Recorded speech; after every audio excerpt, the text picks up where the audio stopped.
and welcome back to our channel. Ayaw mo kalimot o pag-subscribe o pag-click sa notification bell below para sa new updates sa atong YouTube channel na Radyo Drama Bisaya. And daghang salamat sa inyong pagpadayong pagsuporta o pagpaminaw sa atong Radyo Drama Bisaya. Just chill and relax and enjoy the show. Gimahayan ko ang langit. Kana! Isya! Isya na mo! Yes! Yes! Nasyat niya na kay Christine! Huwag hapot ng time! Di na ma-absent pa ang ilang school! Siya gihapon ang pinagkataas ng punto silang tita!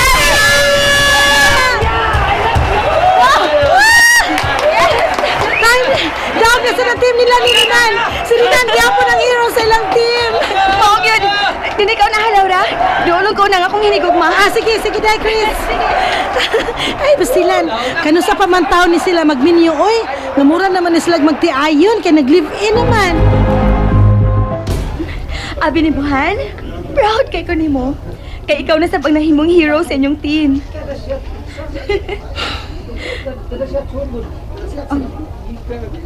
Han? Kataas ko nimo pangapawgod. Mura ka man nagkuha malipay? Nalipay man. Panahon ako lang ang butang ako ni pangayuon nimo. Kano maabot kong birthday. Basig, dili man ikahatag nako. Rinan? Ikaw pa nag-adlaw ron. Ngawa na mo ulit din ni si Rinan. God, ayaw lang daw ni tugot ka ba tinuod niya sa kauna-una. Kaya tingali mamatay ko sa kaguol. Ayaw lang yung daw ni tugot, Diyos ko.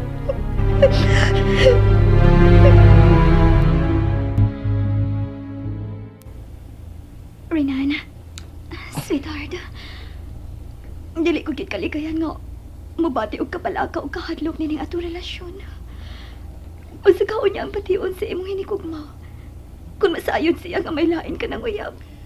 O ka na, mao ako. Sweetheart, Janice. Sa ako nagkikaingon na. Ayaw pa ba't ikahadlok na itong relasyon. Nahigog mata sa kusa. Busa, dili ta nga magpadaog sa mga pagsuway. Ang tinuod, maluoy ko nga magunahon na sa imong hinikugma. Kiwa siya sa nimo. Buutan siya. Pero, o ka na tungod na ako, imo siyang kipuwagan. Abi mo, mahal ko ba yaon ta si Christy? Kadaghan ang katuigan nga nag-live-in me. O, kasal lang may kuwang na mo. Ano mahimaming magdiayon. Apa di ko lagi madawat.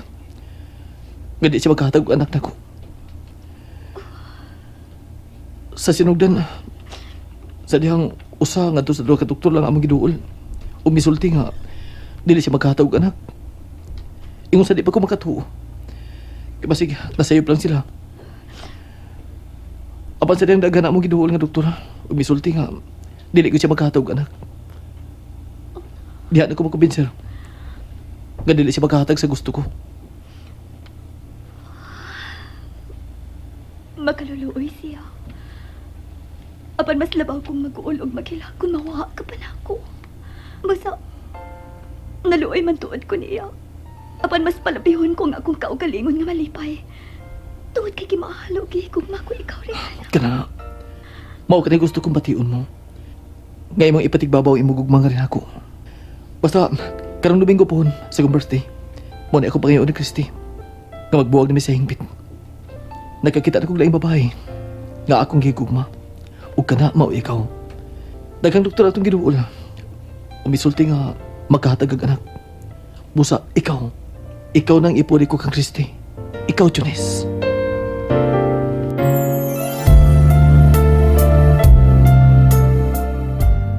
Pagtawag niyo mo na ako nga naghilak ka, niya imo kong paanhion. May anhidayon ko day, kinabalaka ko nimo. Lain man ganun gipakitang mga lihok si Renan. Maraog na usap na siya, Laura.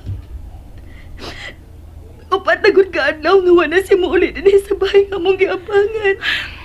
Day Christy, doon na lang tingali problema si Renan nga dili niya ikasulti nimo. O kung unsa man na, siya ra say nasayod. Apan Laura, mapalit ko ang tanang butang nga gusto niya pangayoon. Tungod kay mahal ko kaayo siya. Day Christy, uyab man gyud mo. Ayaw pagpanuko sa pagpangutana kung unsa iyang problema. Kay kung mapalit man og sapi ang gusto niyang pangayoon diha nimo, way problema. Apan kung dili mapalit og sapi ang butang nga iyang pangayoon, unya sa iyang adlaw nga tawhan, kana ang angay nimong pangandaman. Kay basin og nag-uol ka na si Renan. Kay ang butang nga iyang pangayoon, dili mo gyud ikahatag niya. Laura.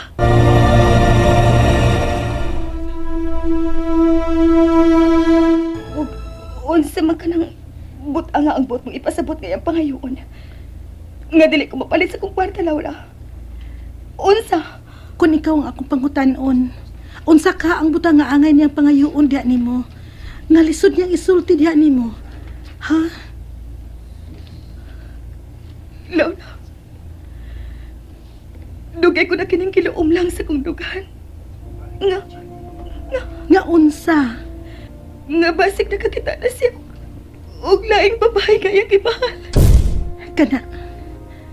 Kana gyud ang posibilidad nga mao karon ang nahitabo day Christy. Ikaw misulti nga giduol na ninyo ang tanang doktor nga mga batid ug mga maayong laki nga mohiling sa usa ka babae kung magsabak ba o dili. Ug matud nimo, ikaw dili gyud makahatag og anak. Busa mao ni karon sa akong hunahuna. Nga basig nakakita na siya laing babae nga makahatag niya sa iyang gipangitang anak. Busa, angay mo kini nga pangandaman day, Christy. Kay dako gyud ang posibilidad nga ang dili mo maghatag kaniyag anak, mao ang mamahimong dakong hulga sa inyong relasyon.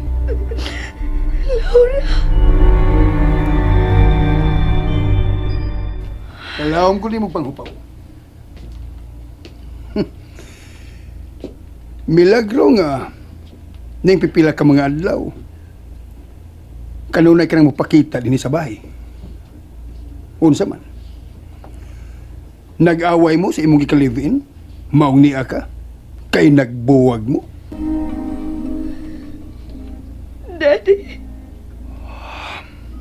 Tugani ko, unsa man. Nagkabuwag mo adtong Renan? Ha? Christy? Manuel, Mao ka na, Chase. Ako ang gikuyawan ng pagpakiglambikit mo sa inigugma sa anak ni Senyor Rafael Ledesma. Apitanan din sa atong syudad na kaila kung unsa kadunahan ang maong tao. Ug bugtong niyang anak ang babae nga mo gikalib-in yan ang Renan. unsay buot mong ipasabot pa, Manuel? Ay, Janice, nahadlo ko. Nga sa gayon nga masayod ang amahan ug anak nga ikaw ang lain nga hinigugma karon anang Renan. Tingaling maghimo sila og mga dautan nga lakang sa imong kinabuhi. Pa, Manuel?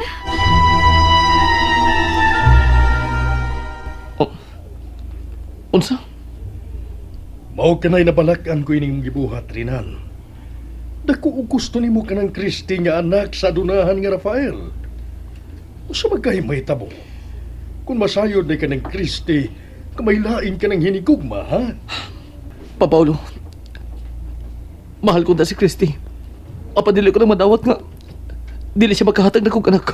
Ug rason na balang ka na aron ingnon mo ni ana ang maong babae. Ha? Renan?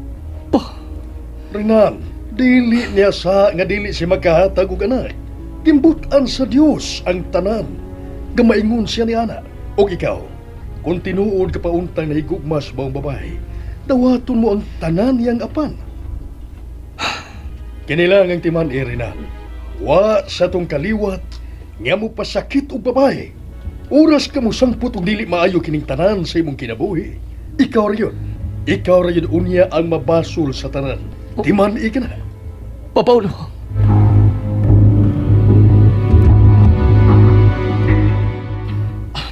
gugma. Mao na ginagadaw ko ng tawhan. O sultihan ko na si Christy. Gamalayan ako hinigugma. Nga mao ikaw. O, di na ta magtago-tago sa atong relasyon. Ako ay kuyawan og mga adlaw rin, Nana. Dakong salo-salo ra pa ang iyang giandam ni mo alay sa imong birthday. Kasakit ko sa iyang patiod ug makon. Kung buwakan mo na unya siya. Ayaw pag unaw na uglain. Mao atong unaw na atong gugma. Nagbinalay kita sa usag-usa. Busa, kinalaingon din ang buhaton ta. Tapuson ang relasyon na mo ni Christy.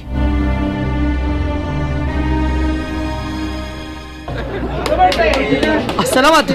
Salamat ninyo! Salamat! Karon, honey.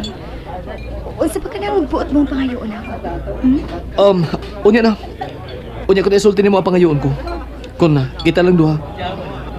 Basta manghinaot ko. Nga dili ko na mo balibalan sa butang nga pangayoon ko nimo.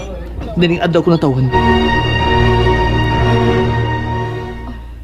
Han, kita na lang duha ang niya sa bahay nga itong giabangan.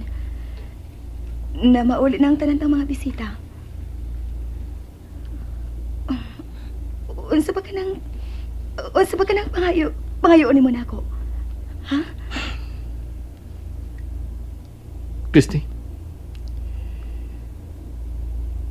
Nagkakita na kong laing binuhat ka kung gipuli ni mo. Usa ka babae makahatag na kong anak. Busa. Ato nang tapuson na atong relasyon. Makigbuwag na ko ni mo, Christy. Pasaylo ako. Pasaylo ako. No! Dili ko kinamadawat. Christy. Dili ko kinamadawat. Diyos ko! Christy! Christy! Nagulipan siya! Christy! Christy! Hani, maluwi ka. Ayokong ingnain eh. Mahal kay ka ug mamatay ko kung mawa ka sa kong kinabuhi. Christy, mahal ko sa ikaw.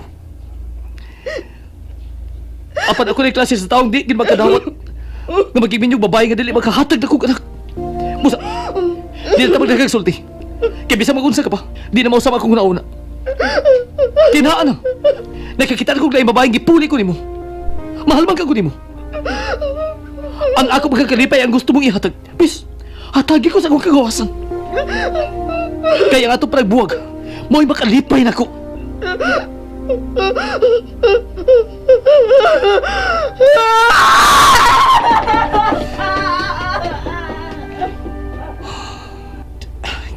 Ikasumo ko, Christy. Apan di na may magtago-tago pa kami si Jonis sa among relasyon.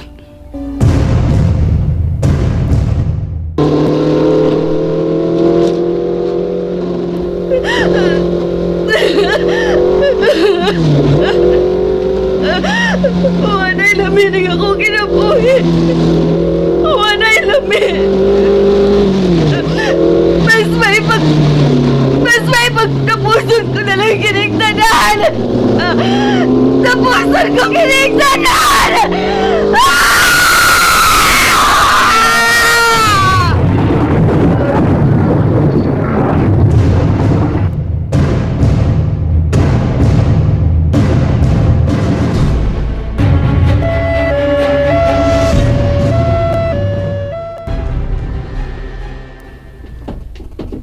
Sir! Oh, Sir! Sir! unsa ba ha? Kuhan sir ka ng... Apa sir? Dali na ulisan ka ba ha?